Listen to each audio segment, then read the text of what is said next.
KPCC ಅಧ್ಯಕ್ಷರು ಮುಂದುವರೆದ್ರೆ ನಮ್ಮ ಅಭ್ಯಂತರ ಇಲ್ಲ. ಕೆಪಿಸಿಸಿ ಅಧ್ಯಕ್ಷ ಆಗು ಅಂದ್ರೆ ನಾನು ಸಿದ್ಧನಿದ್ದೇನೆ. ದಲಿತ ಸಿಎಂ ಮಾಡೋದು ಹೈಕಮಾಂಡ್ಗೆ ಬಿಟ್ಟಂತಹ ವಿಚಾರ. ಪಕ್ಷದ ಅಂತಿಮ ತೀರ್ಮಾನಕ್ಕೆ ನಾವೆಲ್ಲರೂ ಕೂಡ ಬದ್ಧ ಅಂಥೇಳಿ ದೆಹಲಿಯಲ್ಲಿ ಸಚಿವ ಕೆ.ಎನ್. ರಾಜಣ್ಣ ಅವರು ಹೇಳಿಕೆಯನ್ನು ಕೊಟ್ಟಿರುವಂಥದ್ದು. ಕೆಪಿಸಿಸಿ ಅಧ್ಯಕ್ಷರಾಗಿ ಡಿ.ಕೆ. ಶಿವಕುಮಾರ್ ಮುಂದುವರೆದ್ರೆ ಅಭ್ಯಂತರ ಇಲ್ಲ ಅಂತ ಕೂಡ ಹೇಳಿದ್ದಾರೆ. ನಮ್ಮ ಪಕ್ಷದ ಹಿರಿಯ ಮುಖಂಡಗಳನ್ನು ಕೂಡ ಭೇಟಿ ಮಾಡಿ ನಮ್ಮ AICC ಅಧ್ಯಕ್ಷರಾದಂತಹ ಗೌರವಾನ್ವಿತ ಸನ್ಮಾನ್ಯ ಮಲ್ಲಿಕಾರ್ಜುನ ಖರ್ಗೆ ಅವರನ್ನು ಕೂಡ ಭೇಟಿ ಮಾಡಿ ನಮ್ಮ ರಾಜ್ಯದಲ್ಲಿ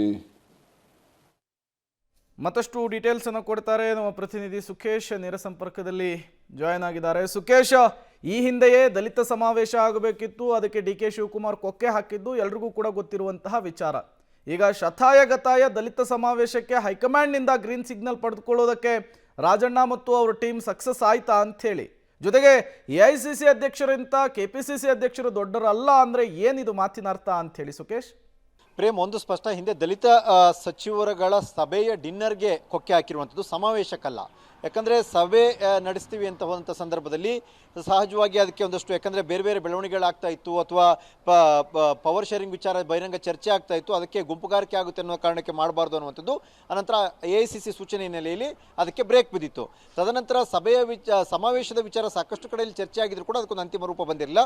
ಆದರೆ ಇವತ್ತು ಸಭೆಗೆ ಅನುಮತಿ ಕೇಳಿದ್ದೀವಿ, ಪಕ್ಷದ ವೇದಿಕೆಯಲ್ಲೇ ಮಾಡಲಿಕ್ಕೆ ಹೇಳಿದ್ದಾರೆ ಅನ್ನುವಂಥದ್ದು ಅನ್ನೊಂದು, ಮತ್ತು ಕೇವಲ ದಲಿತ ಅಲ್ಲ ಎಲ್ಲ ಸಮುದಾಯವು ಸೇರಿಸ್ಕೊಳ್ತೀವಿ ಅನ್ನುವಂಥ ವಿಚಾರವನ್ನು ಕೂಡ ಅವರು ಪ್ರಸ್ತಾಪ ಮಾಡೋದಂತೆ ಕಾಣಿಸ್ತಾ ಇದೆ.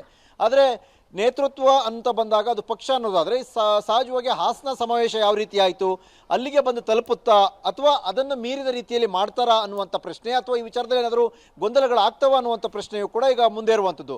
ಅದೆಲ್ಲವನ್ನು ಹೊರತುಪಡಿಸಿ ಹೇಳೋದಾದರೆ, ನಾನು KPCC ಅಧ್ಯಕ್ಷರ ಗಮನಕ್ಕೆ ತಂದಿಲ್ಲ, AICC ಅವರ ಗಮನಕ್ಕೆ ತಂದಿದ್ದೀನಿ ಸಮಾವೇಶದ ವಿಚಾರದಲ್ಲಿ.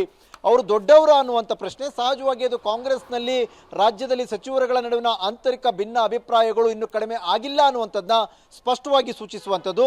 ಮತ್ತು ಒಂದು ರೀತಿಯ ಹಠ ಏನಿತ್ತು, ದಲಿತ ನಾಯಕರುಗಳ ಸಭೆಗೆ ಬ್ರೇಕ್ ಹಾಕ್ಸಿದ್ರು ಅನ್ನುವಂಥದ್ದು, ಆ ವಿಚಾರದಲ್ಲಿ ಇದ್ದಂಥ ಸಿಟ್ಟು ಈಗಲೂ ಕೂಡ ಮುಂದುವರೆದಂತೆ ಕಾಣಿಸ್ತಾ ಇದೆ ರಾಜಣ್ಣ ಅವರಿಗೆ. ಯಾಕಂದರೆ KPCC ಅಧ್ಯಕ್ಷರು AICC ಅಧ್ಯಕ್ಷರಿಂದ ದೊಡ್ಡವರ ಅಂತ ಪ್ರಶ್ನೆಯನ್ನು ಕೇಳುವಂಥದ್ದು, ತಮ್ಮಲ್ಲಿರುವಂಥ ಅಸಮಾಧಾನವನ್ನು ರಾಜಣ್ಣವರು ಹೊರಹಾಕದಂತೆ ಕಾಣಿಸ್ತಾ ಇದೆ. ಇದಕ್ಕೆ KPCC ಅಧ್ಯಕ್ಷರ ಪ್ರತಿಕ್ರಿಯೆ ಏನು ಅಂತದ್ದು ಸಹಜವಾದ ಕುತೂಹಲ ಆಗುತ್ತೆ. ಅದನ್ನು ಹೊರತುಪಡಿಸಿ ಹೇಳೋದಾದರೂ ಕೂಡ ಎಲ್ಲ ಒಂದು ಕಡೆ ಸಮಾವೇಶ ನಡೆದರೂ ಕೂಡ ಪಕ್ಷದ ವೇದಿಕೆಯಲ್ಲೇ ನಡೀಬೇಕು ಅನ್ನುವಂಥ ಸೂಚನೆ ಇದೆ ಅನ್ನುವಂಥದ್ದು, ಮತ್ತೊಂದು ಹಾಸನ ಸಮಾವೇಶ ಮಾದರಿಯಲ್ಲಿ ಆಗುತ್ತಾ ಅನ್ನುವಂಥ ಪ್ರಶ್ನೆಯೂ ಕೂಡ ಹುಟ್ಟಾಗ್ತಾ ಇದೆ. Prem. Okay, thank you Sukhesh ತಮ್ಮೆಲ್ಲ ಮಾಹಿತಿಗಾಗಿ.